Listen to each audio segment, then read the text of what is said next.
ಆತ್ಮೀಯ H16 news ಅರ್ಥಾತ್ ಸೀತಾರಾಮ್ ನ್ಯೂಸದ ವೀಕ್ಷಕರೇ, ನಾನು ನಿಮ್ಮವ ಎಂ ಆಯುಧ ಮಲ್ಲಪ್ಪ ಜೊತೆವರು. ತಾವು ಈಗ ಸುದ್ದಿಗಳ ಲೋಕಕ್ಕೆ ಎಂಟ್ರಿ ಹೊಡಿತಾ ಇದ್ದೀರಿ.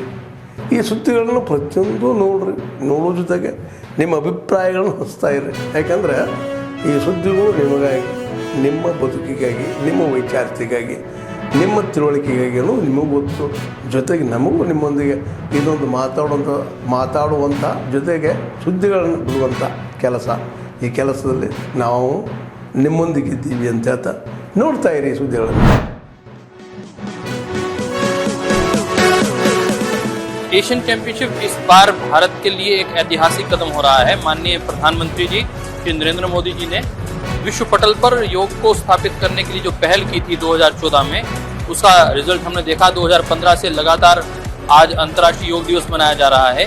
और पिछले 2 वर्ष पहले माननीय प्रधानमंत्री जी के एक संकेत से योगासन को खेल के रूप में मान्यता भारत की स्पोर्ट्स मिनिस्ट्री ने दी. और उसका प्रभाव देखिए, आज 21 कंट्रीज, एशिया की 21 कंट्रीज यहाँ एक साथ इकट्ठी हो रही हैं, उनकी चैंपियनशिप हो रही है. Yoga is all about connecting with yourself and not somebody else. And therefore, I think that Fit India movement, yoga, yogasana is a very important part of creating that balance in everyone's life. Yoga is there for stress. It is there for any other problems that you have physically or mentally. It also is creating a lot of traction as a sport now. And I think the youth in the world are going to be more and more knowledgeable about what is good for them, what is bad for them, and finally they are getting rewarded through the medals and also in terms of certificates, jobs, and I think we are going to have our own stars.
ಅತ್ಯಂತ ಗಂಭೀರವಾಗಿ ತೆಗೆದುಕೊಂಡು ಇತ್ತೀಚಿನ ವರ್ಷಗಳಲ್ಲಿ ಭಾಳಷ್ಟು ಪ್ರಮಾಣದಲ್ಲಿ ಭಯೋತ್ಪಾದನೆ ಒಟ್ಟಾರೆ ಕಮ್ಮಿಯಾಗಿತ್ತು, including ಕಾಶ್ಮೀರದಲ್ಲಿ.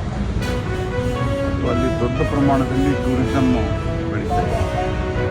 ಇವತ್ತು ನನಗೆ ಬಂದಿರುವಂಥ ಮಾಹಿತಿ ಪ್ರಕಾರನ 2 ತಿಂಗಳಲ್ಲಿ 5 ಲಕ್ಷಕ್ಕಿಂತ ಹೆಚ್ಚು ಜನ ಅಲ್ಲಿ ಟೂರಿಸ್ಟ್ಗಳು ಹೋಗಿದ್ದಾರೆ. ಮತ್ತು ಅಲ್ಲಿ ಆ ಪ್ರಕಾರದ ಇನ್ಫ್ರಾಸ್ಟ್ರಕ್ಚರ್ಗಳು ಬೆಳೀತಾ ಇದೆ. ಹಾಗಾಗಿ ಇನ್ನು ಒಂದು ಸೆಕ್ಷನ್ದಲ್ಲಿನೂ ಇವತ್ತು ಈ ಮೊದಲು ಒಂದೇನು ಭಾವನೆ ಇತ್ತು ಫಂಡಮೆಂಟಲಿನೂ ಭಾರತದಲ್ಲಿ, ಅದು ಕೂಡ ಭಾಳಷ್ಟು ಗಣನೀಯ ಪ್ರಮಾಣದಲ್ಲಿ ಕಮ್ಮಿ ಆಗ್ತಾ ಇದೆ. ಸೊ ಇದನ್ನು ಸಹಿಸಲಾರದೆ ಈ ಘಟನೆಗಳು ನಡೆದಿದೆ. ಇದನ್ನು ಭಾರತ ಸರ್ಕಾರ ಅತ್ಯಂತ ಗಂಭೀರವಾಗಿ ಪರಿಗಣಿಸಿದೆ. ನಾವು ಅದನ್ನು ತೀವ್ರವಾಗಿ ಖಂಡಿಸಿದ್ದೇವೆ ಮತ್ತು ಇದಕ್ಕೆ ತಕ್ಕದಾದ